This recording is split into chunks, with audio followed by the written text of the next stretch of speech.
Bismillahirrahmanirrahim.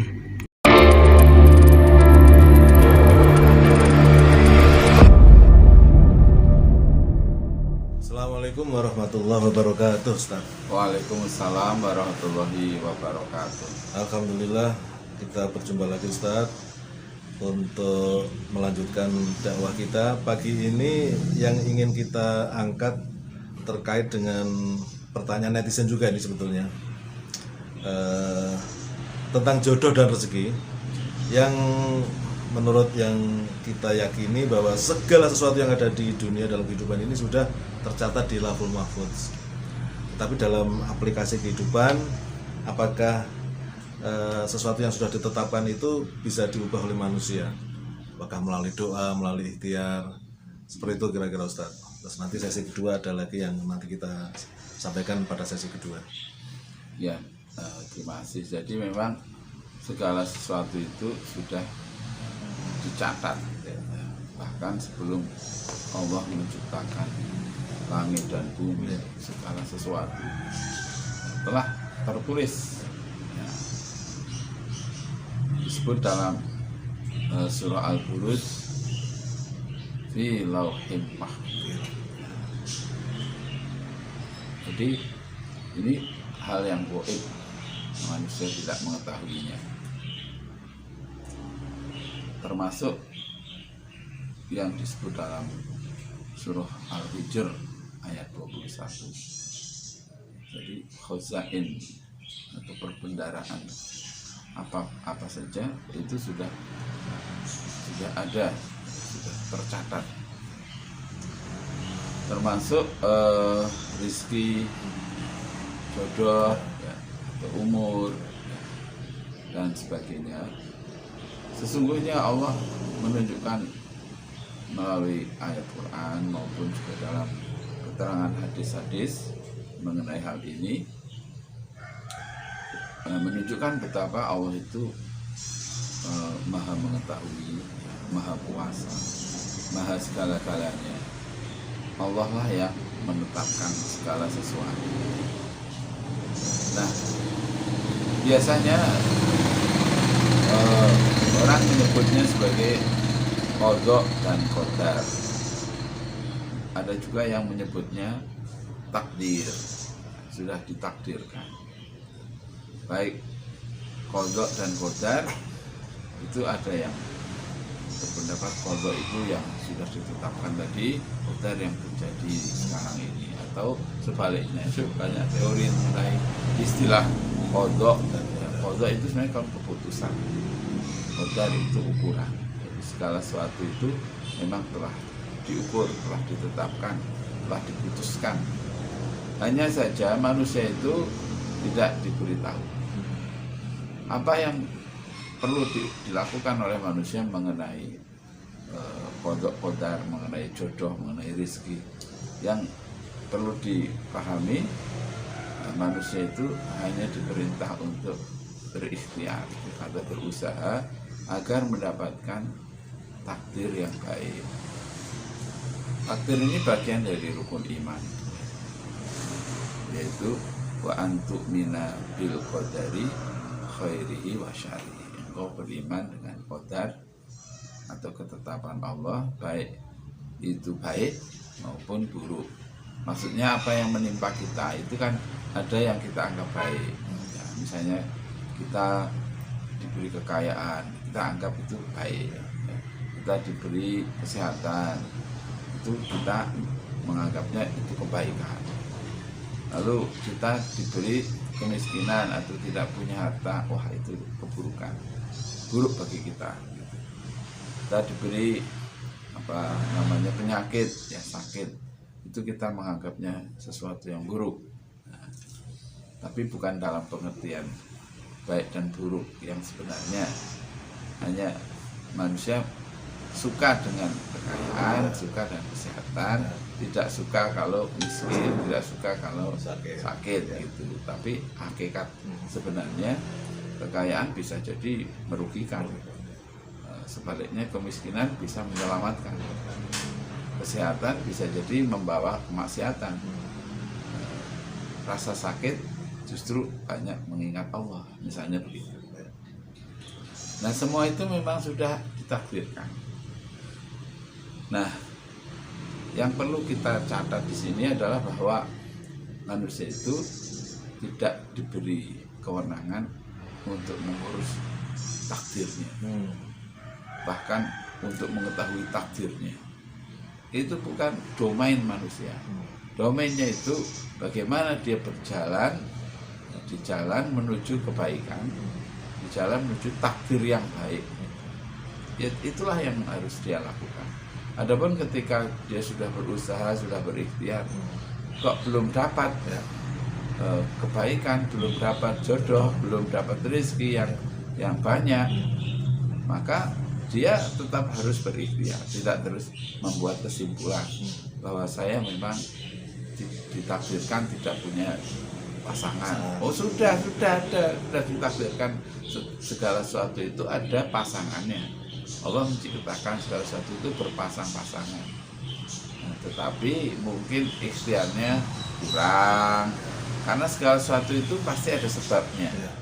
Allah telah menetapkan, dan ketetapan Allah itu berdasarkan hukum sebab akibat. Waja'alna likulli syai'in sababan. Segala sesuatu itu pasti ada sebabnya. Nah, sebabnya itulah yang kemudian membuat orang itu menuju kemana dia, tergantung faktor-faktor yang menjadi penyebabnya. Nah, misalnya masalah jodoh. Kalau orang ini membatasi dirinya, membatasi, saya mau cari istri yang umurnya di bawah 25 tahun. Nah, itu dia sudah membatasi sendiri kan. Saya inginnya istri saya itu orang Jawa, tidak orang luar Jawa. Itu saya sudah batasi lagi. Saya maunya istri saya itu pendidikannya itu ya minimal SMA atau S1, karena saya kan S3 gitu. Dan dia sudah membatasi. Akhirnya singkatnya dia kesulitan mendapatkan jodohnya, karena dia tidak menyerahkan kepada Allah. Nah, harusnya kan begini, saya ingin menikah ya Allah, karena sudah waktunya, saya sudah mempunyai usaha, nafkah, pekerjaan, ya. Dan saya termasuk orang yang mungkin tidak terlalu kuat untuk menahan nafsu saya ketika melihat wanita. Maka ya Allah, mudahkanlah urusan saya dalam mencari jodoh saya atau istri, yaitu seorang yang muslimah. Nah, itu ya dibatasi memang, tapi batasannya itu umum muslimah, ya, dan orang yang taat kepada ya Allah. Jadi sudah cukup kan? Tidak perlu Jawa, luar Jawa pendidikannya apa dan sebagainya, keturunan siapa, hartanya berapa. Nah, dengan itu dia akan menemukan jodohnya dengan lebih mudah dibanding dengan orang-orang yang seperti tadi saya contohkan. Apa ada orang seperti itu? Ada. Saya pernah ketemu dengan orang yang saya tanya kenapa belum ini mencari pasangan atau belum menikah, padahal dia seorang pegawai negeri, ya, yang sudah mapan, secara penghasilan cukup, dan usia sudah 40 ke atas, gitu kan. Waktu itu dia menjawab, saya mencari yang di bawah 25 tahun, gitu. Nah, jadi akhirnya kan dia sampai sekarang dia belum. Jadi masalah jodoh, masalah rezeki itu nggak usah kita itu membawa-bawa Allah dalam arti begini. Saya miskin ini kan karena Allah telah takdirkan saya miskin. Saya belum dapat pasangan, itu semua tergantung Allah. Kalau Allah mendaki saya, Allah dapat pasangan saya. Jadi untuk apa berusaha dan macam-macam? Bukankah dengan kita diam saja juga kalau rezeki memang diberikan Allah akan datang? Kita mencari kemana saja kalau Allah belum mentakdirkan kita dapat, ya tidak akan pernah dapat. Itu keyakinan saya, gitu. Ya memang kalau bicara seperti ini kan menunjukkan betapa Allah sangat maha kuasa. Ya. Tapi kan Allah itu maha adil, maha bijaksana, maha mengetahui, maha segala-galanya, dan Allah telah memberikan kepada manusia kesempatan untuk menikah, untuk mencari jodohnya, untuk mencari rizki. Ya. Misalnya dalam Al-Quran surah Al-Mulk ya, tentang usia hidup ya. Allah telah menjadikan bumi ini mudah untuk ditempati, ya kan? Maka berjalanlah di muka bumi itu mencari rezeki. Ya. Jadi Allah telah memberikan kemudahan, fasilitasnya ini banyak sekali. Ya akal termasuk kan. Lalu kalau kita menggunakan akal yang baik, ya, terus tubuh kita, fisik kita, terus yang di luar kita, ya, rezeki banyak sekali kan sebenarnya. Nah, hanya manusia itu kadang dia itu sepertinya terpenjara dengan pikirannya yang tidak benar. Ya, tadi seperti rezeki saya itu Allah yang menentukan. Jadi bukan saya yang menentukan. Gitu. Padahal kan Allah tidak pernah memberitahu kepadanya berapa rezekinya. Dan doa, ya, itu Allah perintahkan agar kita mendapat rezeki yang banyak, rezeki yang baik, termasuk doa mendapatkan istri atau anak keturunan yang soleh. Kan itu semua adalah perintah Allah agar kita memohon kepadanya. Jadi singkatnya bahwa memang benar kalau segala sesuatu itu Allah yang menentukan, benar. Tapi jangan kemudian kalau kita mengalami hal yang buruk atau istilahnya takdir yang buruk, kita mengatakan ini sudah Allah, kita menyalahkan Allah, ini memang sudah ditentukan oleh Allah. Padahal kan innamal usri yusra, sesungguhnya bersama atau dibalik kesulitan itu pasti ada kemudahan. Hanya kita itu merasa kalau sudah mengalami kesulitan itu memang Allah lah yang menetapkan. Saya itu termasuk tidak sependapat dengan paham seperti ini. Ini paham Jabariyah. Ya. Paham Jabariyah itu manusia itu seperti wayang aja, ya. Dikendalikan oleh dalang. Dia tidak berdaya sama sekali. Tapi ada juga paham Qadariyah. Itu manusia itu ya dalang. Dia menentukan segala-galanya. Ya, sebenarnya tidak begitu. Yang benar itu paham seperti apa?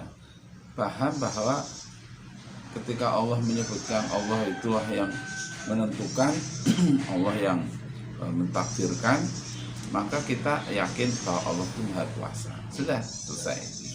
Ketika Allah memerintahkan manusia itu tidak mendapat kecuali yang dia usahakan, ya, dalam surah An-Najm itu an laisa lil insani illa ma sa'a, maka kita mengambil kesimpulan bahwa manusia memang diperintahkan untuk berikhtiar. Tapi jangan merasa bahwa ini semua hasil karya saya. Itu supaya tidak sombong. Tapi juga jangan berputus asa atas sesuatu yang terjadi pada kita yang tidak baik tadi. Nah, jadi tidak ada namanya kesombongan karena keberhasilan ya, atas usahanya sendiri. Tidak juga merasa berkecil hati, berputus asa atas takdir yang menimpanya, yang itu juga semuanya karena kekuasaan Allah semata. Nah, jadi saya itu melihatnya itu begini, salah membaca masalah takdir ini keliru. Memang ada ayat-ayatnya ya. Misalnya ayatnya berbunyi kulla yusibana illa ma kataballahu lana, katakanlah tidak ada yang menimpa kami kecuali yang telah Allah tetapkan. Lalu kemudian kalau dia kalah, memang Allah sudah mentakdirkan kalah. Dalam sepak bola misalnya kita kalah dengan Thailand. Kalau memang Allah menghendaki ya bisa menang.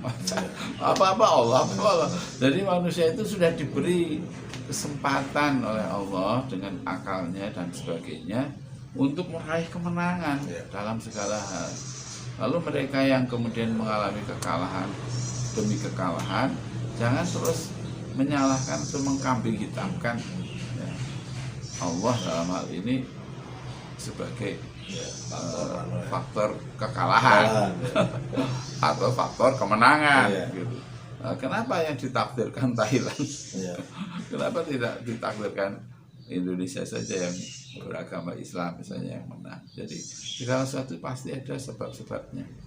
Dalam peperangan misalnya pada zaman dahulu kan juga ada perang yang dimenangkan oleh kaum muslimin seperti perang Badar. Tapi juga ada perang yang dimenangkan oleh orang kafir seperti perang Uhud. Lalu apa pelajarannya? Nah itu yang penting kan. Ketika Rasulullah selesai dari perang Badar, beliau menyebutkan dalam sebuah keterangan, kita baru pulang dari perang kecil menuju perang besar. Itu perang melawan diri sendiri. Maksudnya perang melawan kesombongan. Jangan karena kemenangan kita menjadi sombong. Semua ini karena Allah, kan begitu. Lalu ketika kita mengalami kekalahan juga kita diajari untuk mengambil pelajaran dari kekalahan itu. Oh, karena sebagian pasukan tidak taat atau tidak loyal. Nah, itu penyebabnya. Jadi itulah yang harus dipikirkan oleh manusia. Mengapa saya kok mudah ya dapat jodoh? Nah, itu juga harus dipikirkan. Kenapa kok mudah cinta, mudah suka pada orang lain? Oh, mungkin karena saya begini. Ya, itu harus direm, harus dikendalikan. Tapi sebaliknya ada yang tidak bisa digas. Jadi kalau ngelihat lawan jenisnya juga kayak nggak tertarik sama sekali. Nah, itu kan perlu dipelajari. Nah, apakah ada faktor-faktor historis atau psikologis dan sebagainya, sosiologis, ekonomis. Nah, itulah yang kemudian menjadikan manusia itu meraih apa yang menjadi keinginannya atau tidak mendapatkan sesuatu yang diharapkannya seperti itu. Baik Ustaz, berikutnya masih terkait dengan takdir. Ada orang yang karena situasi kebatinannya, situasi atau suasana hatinya, kemudian merasa hidupnya itu kayaknya nggak perlu lama-lama lah, rasanya pengen mati saja segera gitu. Nah, orang yang seperti ini, yang berharap kematian segera datang pada dirinya, menimpa dirinya, apakah ini tindakan yang salah dan berdosa, Ustaz, yang seperti itu? Iya, betul. Jadi Allah mengingatkan dalam surah misalnya Al-Insyirah atau Alam Nashrah laka sadrak wa wada'na anka wizrak alladzi anqadha dhahrak wa rafa'na laka dzikrak fa inna ma'al usri yusra fa idza faraghta fansab wa ila rabbika farghab. Jadi surah ini, surah Al-Insyirah ini mengajari kita bahwa kalau hati kita itu sebenarnya bisa menjadi lapang, tidak sempit. Kalau seperti tadi, ya mati sajalah. Ini kan orang yang sudah putus asa, maksudnya hatinya udah sempit, udah stres gitu, udah tertekan. Karena dia fokus kepada sesuatu yang menekan dia. Dia fokusnya kepada sesuatu yang membuat hatinya sempit. Katakanlah dengan bahasa yang sederhana, dia fokus kepada sesuatu yang menyakitkan, ya kan? Padahal surah ini juga menjelaskan inna ma'al usri yusra. Sesungguhnya sesudah atau bersama dengan kesulitan ada banyak kemudahan. Al usri itu kan isim makrifah yang artinya kesulitannya sudah jelas, sesuatu yang jelas. Tapi Yusron itu isim nakiroh yang menunjukkan ta'adudiyah. Jadi menunjukkan banyak kemudahan. Kemudahan itu banyak sekali. Ya.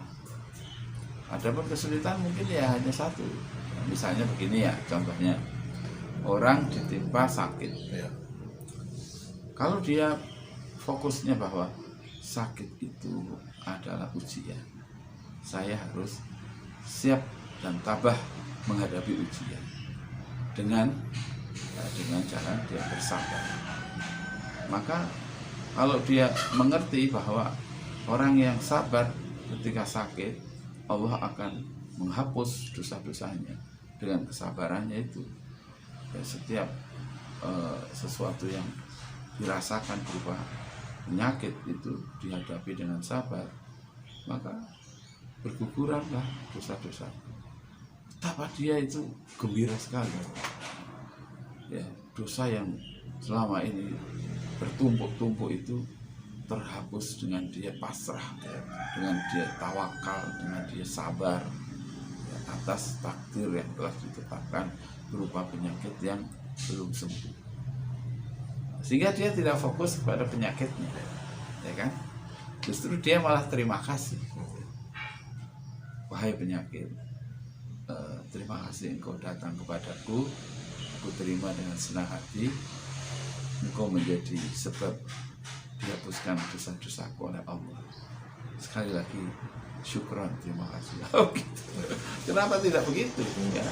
Kenapa kemudian kalimatnya menjadi wahai penyakit, pergilah dari diriku, sungguh engkau telah menjadikan aku menderita selama ini. Aku tidak bisa kemana-mana, aku harus berbaring seperti ini, merepotkan orang lain. Ini gara-gara engkau, wahai penyakit. Begitu. Kan itu ungkapan yang ya istilahnya menyalahkan. Padahal boleh jadi penyakit itu kalau dia berdebat dengan orang itu, lah aku ini kan ulahmu, aku ini kan hasil dari apa yang kau lakukan selama ini. Engkau terlalu banyak begini akibatnya jadilah aku. Jadilah aku kolesterol, jadilah aku apalagi. Nah, ini kan sudah diingatkan oleh Tuhanmu, pencipta aku juga. Ya, perhatikanlah pola makanmu. Wal yanzuril insanu ila ta'ami. Hendaklah manusia memperhatikan pola makannya. Lalu yang lain-lain selain pola makan juga jiwamu yang selalu lupa kepada Allah. Waman a'radha an zikri fa inna lahu ma'isyatan dhanka. Barang siapa yang berpaling dari peringatanku, sungguh dia akan mendapatkan penghidupan yang sempit. Nah, ini akibat kamu selama ini berpaling. Oh begitu ya. Iya. Makanya jangan salahkan aku, salahkan dirimu. Jangan juga salahkan setan. Memang pekerjaannya dia menggodamu, tapi kamu mau digoda.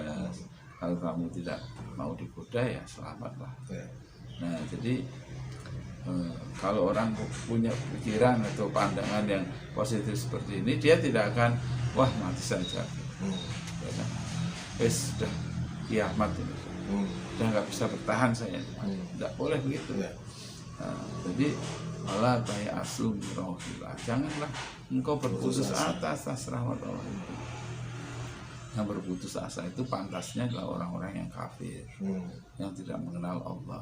Kalau kita mengenal Allah, justru Allah sayang kepada kita. Allah hendak menghapus dosa-dosa kita melalui ujian berupa penyakit, berupa kemiskinan, dan lain sebagainya. Nah, jadi akhirnya dia menjadi tenang, ya kan? Ketika orang itu tenang, maka kekebalan tubuhnya meningkat. Pada gilirannya penyakitnya menyingkir, menjauh. Sudah cukuplah aku memberikan ujian pada orang ini. Aku memang diperintahkan oleh Allah untuk mengujinya, gitu kan? Sekarang pamit. Nah, terus pamit.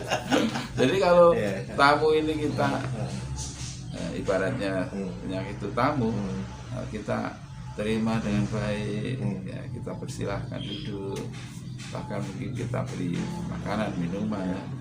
Ya, tamu ini kan ya segan juga kalau berlama-lama. Ya. Jadi sebaik-baik tamu kan ya sebentar aja. Nah, penyakit itu ya seperti tamu itu. Hanya mampir untuk menguji sohibul bait itu seperti apa orangnya. Oke. Terima kasih Ustaz. Ini luar biasa penjelasan terkait dengan dalam lingkup luas takdir, tapi tadi kita fokus ke rezeki, kemudian jodoh, dan mungkin juga masalah kesehatan juga ya, sakit segala macam. Terima kasih, mudah-mudahan bermanfaat. Assalamualaikum warahmatullahi wabarakatuh. Waalaikumsalam warahmatullahi wabarakatuh.